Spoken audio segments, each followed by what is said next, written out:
selamat datang dalam kisah dongeng dan budaya dari berbagai daerah di Indonesia. Hari ini kita belajar di rumah saja untuk menghindari penyebaran COVID-19. Ayo siapkan alat tulismu untuk menjawab pertanyaan mengenai cerita yang kalian dengar.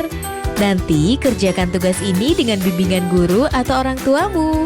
Sekarang mari kita simak legenda Putri Mandalika. Legenda Putri Mandalika. Kisah dari Provinsi Nusa Tenggara Barat. Setiap tahun, pada bulan Februari hingga Maret, di Pantai Kuta Lombok, berlangsung Festival Bau Nyale. Festival Bau Nyale adalah acara tradisional suku Sasak untuk menangkap cacing laut. Cacing-cacing laut dalam bahasa Sasak disebut nyale. Nyale ini akan keluar ke pantai tepat pada hari ke-20 setelah purnama di bulan ke-10 menurut kalender suku Sasak. Pantai Kuta Lombok terletak di Kabupaten Lombok Tengah, Provinsi Nusa Tenggara Barat. Menurut cerita yang dipercaya hingga sekarang oleh masyarakat suku Sasak, nyale atau cacing laut ini masih ada hubungannya dengan seorang putri raja di masa lampau. Bagaimana kisahnya? Mari kita simak dalam cerita berikut ini. Dahulu kala, tersebutlah sebuah kerajaan yang terletak di Pulau Lombok. Istana kerajaan tersebut berada tidak jauh dari pantai. Raja Tanjung Beru dan permaisurinya Dewi Seranting memimpin kerajaan dengan sangat adil dan bijaksana. Rakyat pun hidup dengan rasa aman dan tentram. Dengan pemimpin yang mumpuni, rakyat sebuah negeri akan mengalami kemakmuran dan kesejahteraan. Kebahagiaan rakyat dan keluarga istana semakin bertambah setelah permaisuri melahirkan seorang bayi perempuan, Putri Mandalika, nama yang diberikan oleh Raja Tanjung Beru kepada putrinya. Hingga akhirnya Putri Mandalika tumbuh dewasa. Selain cantik, Putri Mandalika juga memiliki tabiat yang sangat luhur. Pangeran, Anda dari negeri yang sangat jauh. Kalau boleh tahu, apa tujuan pangeran berkunjung ke negeri kami? Maafkan Ananda, Yang Mulia Raja Tanjung Beru. Selama ini, Ananda telah mendengar tentang Putri Mandalika yang tidak hanya cantik, tetapi juga memiliki budi pekerti yang sangat luhur. Tujuan dari kedatangan Ananda adalah untuk melamar Putri Mandalika. Jika Yang Mulia berkenan, Ananda bermaksud menjadikan Putri Mandalika sebagai permaisuri. Sebagai seorang ayah, saya sangat tersanjung jika Mandalika menjadi permaisuri. Namun, untuk masalah ini, biarlah saya berbicara dengan Mandalika dan ibunya. Baik, terima kasih Yang Mulia telah berkenan mempertimbangkan lamaran Ananda. Untuk sementara, pangeran bisa beristirahat dahulu di istana khusus tamu kerajaan. Yang Mulia, tujuan Ananda adalah untuk melamar Putri Mandalika. Yang Mulia, maksud kedatangan Ananda, Ternyata bukan hanya satu pangeran yang melamar Putri Mandalika. Belasan pangeran dari berbagai negeri datang untuk melamar Putri Mandalika.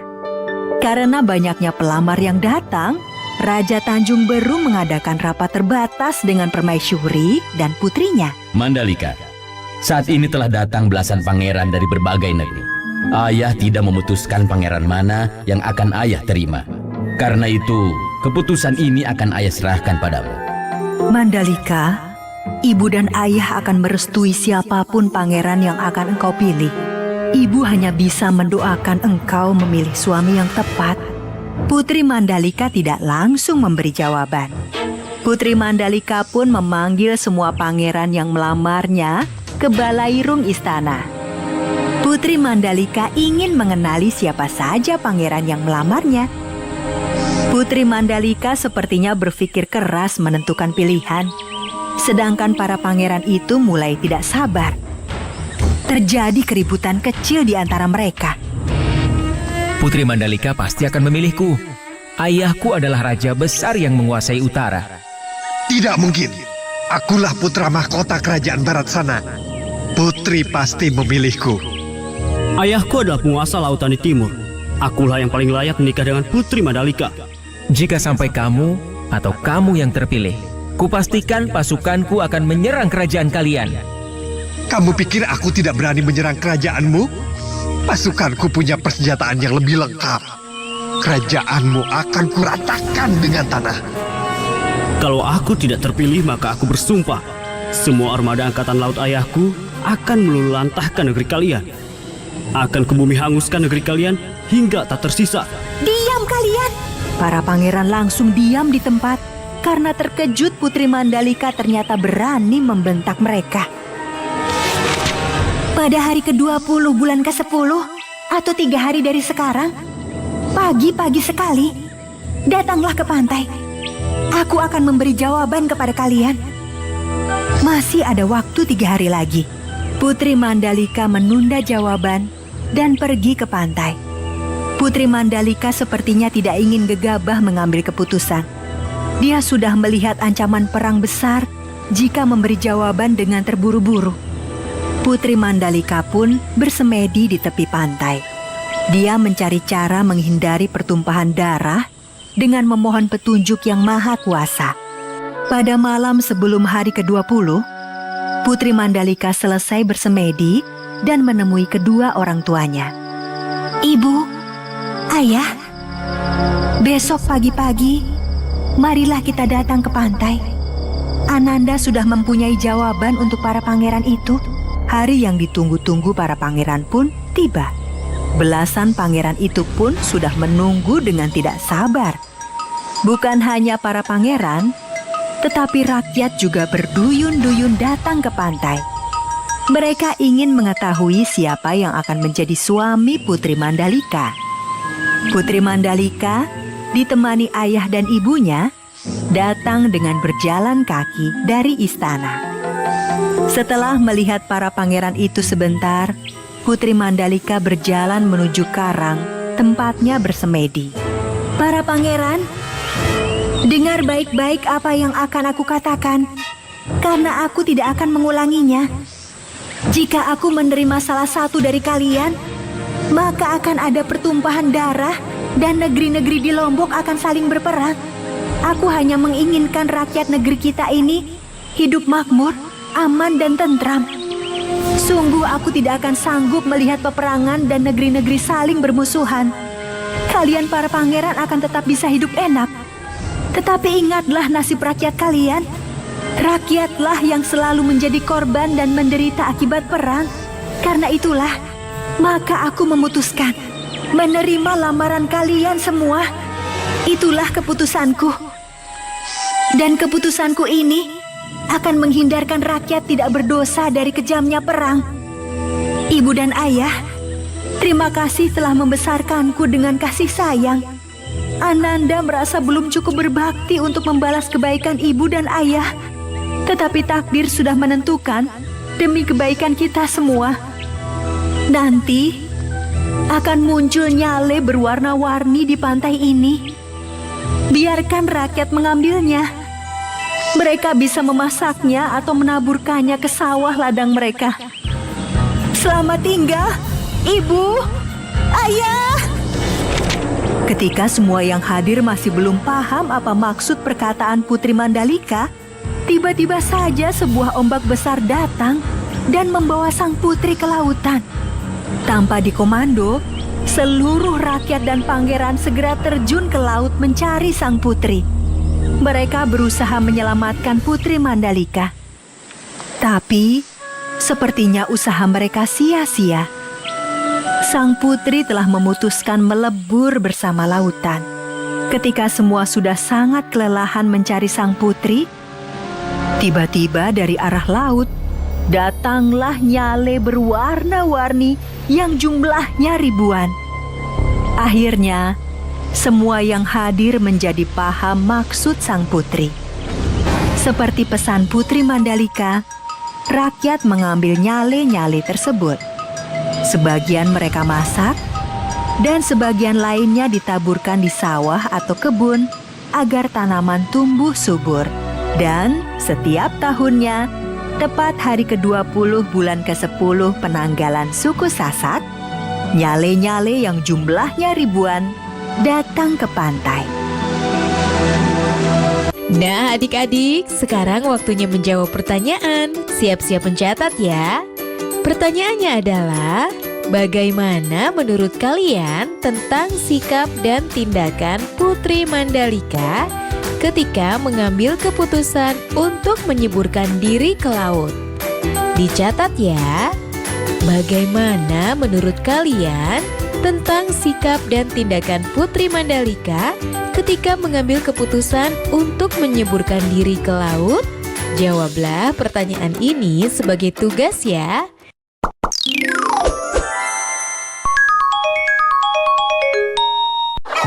Tak terasa tahun demi tahun telah berlalu. Beban yang berat kini sudah berkurang dan sangat aku syukuri. Bu, Randy besok harus beli buku dan alat tulis yang baru. Iya, tapi sekarang pakai tas yang ini dulu. Bu, sekarang Randy udah bisa beli buku dan tas, Bu. Dengan ini. Tidak ada hal yang paling membanggakan selain melihat anak memiliki semangat tinggi untuk terus bersekolah.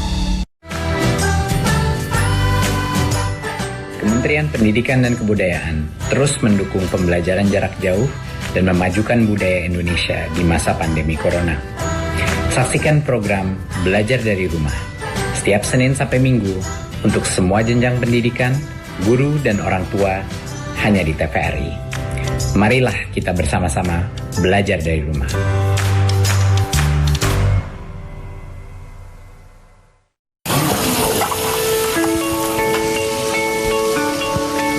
Perilaku hidup bersih dan sehat merupakan cara paling efektif untuk mencegah penularan virus corona. 1. Mari mencuci tangan menggunakan sabun selama 60 detik dengan air mengalir. 2. Tingkatkan daya tahan tubuh dengan istirahat cukup dan rajin berolahraga. 3. Konsumsi makanan bergizi seimbang yang dimasak sempurna dan minum air putih 8 gelas per hari. 4. Gunakanlah masker atau tutup mulut dengan lengan jika batuk atau bersin. 5. Jika ada gejala seperti demam dan sesak napas, segera kunjungi pelayanan kesehatan terdekat. Jadi, tetap tenang dan selalu waspada. Mari kita maksimalkan upaya pencegahan virus corona dengan menerapkan perilaku hidup bersih dan sehat.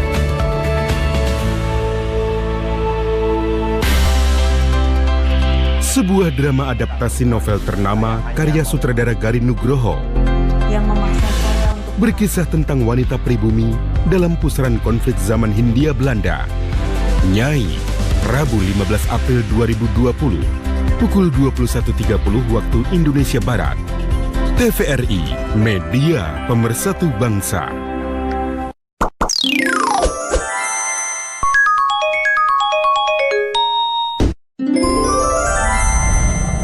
Raja Ampat dari Telur Naga. Alkisah, tinggallah sepasang suami istri di kampung Wawiyai Raja Ampat, tepatnya di daerah Papua Barat. Seperti biasa, mereka pergi untuk mencari makanan setiap paginya. Ketika mereka sedang mencari makanan, mereka menemukan 6 butir telur yang besar, yang berbeda dengan telur pada umumnya. Istriku, coba lihat apa yang aku temukan. Ini apa ya? Sepertinya ini telur. Iya, sepertinya ini adalah telur-telur naga. Bisakah kita membawa telur-telur ini ke rumah kita, suamiku? Tentu bisa, istriku. Kita akan menyantap telur-telur ini setibanya di rumah nanti. Pada akhirnya, suami istri tersebut langsung memasukkan telur-telur itu ke dalam kantung, dibawa pulang ke rumah untuk dimasak. Setelah sampai rumah, sang istri langsung mempersiapkan racikan bumbu untuk memasak telur-telur tersebut dengan dibantu sang suami. Saat mereka sedang mempersiapkan bumbu, mereka mendengar sesuatu. Istriku, apa kau mendengar suara bisik-bisik dari arah meja depan? Iya, suamiku. Aku mendengarnya. Coba kau periksa dulu. Ketika sang suami mencari asal suara tersebut, ia terkejut melihat 5 butir telur itu telah menetas dan berwujud 4 orang anak laki-laki dan 1 anak perempuan. Sedangkan 1 telur lagi telah mengeras layaknya sebuah batu. Hah? Telurnya menetas jadi manusia. Istriku, coba lihat kemari. Ya, sebentar suamiku. Sang istri menghentikan pekerjaannya, lalu menghampiri suaminya. Ada apa suamiku? Kenapa kau berteriak-teriak? Lihat itu istriku. Astaga! Sang istri pun lalu menghampiri telur-telur itu dan mengambilnya satu persatu. Anak-anak itu keluar dari telur dan telah berbalut pakaian yang berwarna putih dan lembut seperti sutra. Hal tersebut menandakan bahwa mereka merupakan keturunan dari Raja Kayangan.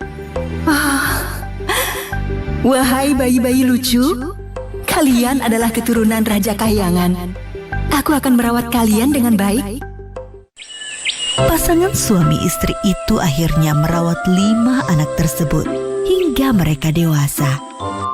Setelah dewasa, keempat anak laki-laki itu kemudian menjadi raja yang berkuasa di Pulau Waigeo, Pulau Misol, Pulau Salawati, dan Pulau Batanta. Sementara si anak perempuan, dikarenakan suatu sebab, ia diasingkan di Pulau Numfor dan memiliki keturunan di pulau tersebut. 1 telur yang mengeras menjadi batu saat ini dikenal dengan nama Kapatnai. Telur tersebut diperlakukan seperti layaknya raja oleh warga sekitar. Telur yang berubah menjadi batu itu bahkan diberi ruangan tempat bersemayam, lengkap dengan 2 batu yang berfungsi sebagai pengawal di kanan kiri pintu masuk. Setiap tahunnya batu tersebut dimandikan, kemudian air sisa mandinya batu tersebut juga disiramkan sebagai pembaptisan suku Kawi. Batu tersebut tidak setiap saat dapat dilihat, kecuali 1 tahun sekali, yaitu saat dimandikan dalam upacara adat.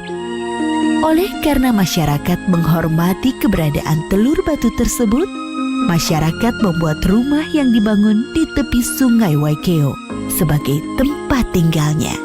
Dan sampai sekarang masih menjadi objek pemujaan bagi masyarakat setempat. Nah, adik-adik, sekarang waktunya menjawab pertanyaan. Siap-siap mencatat ya. Pertanyaannya adalah, siapakah yang menjadi tokoh utama dalam cerita Raja Ampat dan Telur Naga? Jelaskan pendapatmu. Dicatat ya. Siapakah yang menjadi tokoh utama dalam cerita Raja Ampat dan Telur Naga? Jelaskan pendapatmu. Nanti jawablah pertanyaan ini sebagai tugas ya.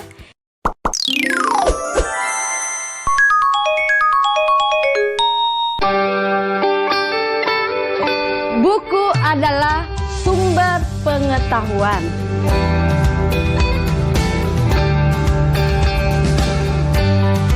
Membaca itu ada gunanya ya? Iya. Sudah pintar kamu tanam sayurnya ya? Ya Bu, ini semua karena membaca.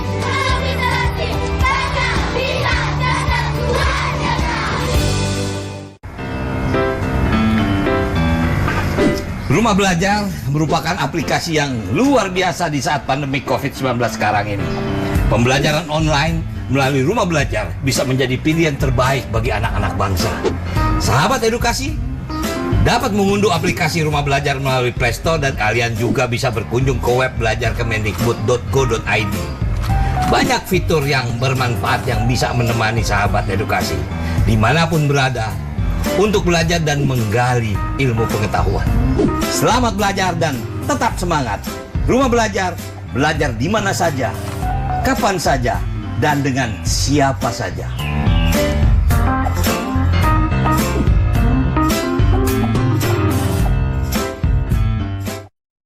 Ini bucket list, hal-hal yang mau saya lakuin sebelum kawin. Sebelum kawin? Lihat Krakatau, sunset di Labuan Bajo, berenang di Maldives. Mampus saya, kapan saya bisa gendong cucu saya?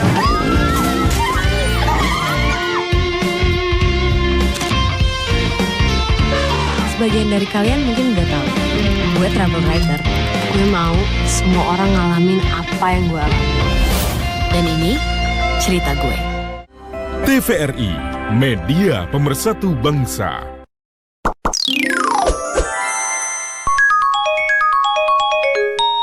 Halo teman-teman, hari ini Diva dan Tommy akan memperkenalkan pakaian adat dari Kalimantan Barat. Dimulai dari Diva dulu ya. Diva memakai baju berbentuk rompi untuk atasannya. Lalu Diva memakai kain songket untuk bawahannya. Untuk rambutnya Diva memakai sanggul. Diva memakai ikat kepala yang disebut da'a. Untuk aksesorisnya Diva memakai anting. Terakhir Diva memakai gelang di bagian lengan. Sekarang giliran Tommy. Tommy memakai celana pendek yang disebut kabok. Tommy memakai baju berbentuk rompi. Selanjutnya, Tommy memakai gelang tangan. Tommy juga memakai ikat kepala yang dihiasi dengan bulu burung. Terakhir, Tommy memakai gelang di bagian kaki. Selesai deh. Tommy dan Diva memakai pakaian adat dari Kalimantan Barat. Sampai jumpa.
Adik-adik, sekarang waktunya menjawab pertanyaan. Siap-siap mencatat ya. Pertanyaannya adalah, tuliskan apa yang kamu tahu mengenai baju adat dan lagu daerah Kalimantan Barat. Lalu ceritakan kepada keluargamu. Dicatat ya. Tuliskan apa yang kamu tahu mengenai baju adat dan lagu daerah Kalimantan Barat. Lalu ceritakan kepada keluargamu. Baik adik-adik, nanti kerjakan pertanyaan-pertanyaan yang sudah diberikan ini sebagai tugas ya. Jawablah pertanyaan dengan bimbingan guru atau orang tuamu. Sekarang adik-adik belajar di rumah saja sambil menyimak bermacam dongeng dan budaya dari berbagai daerah di Indonesia yang hanya ada di TVRI tentunya. Adik-adik ingat selalu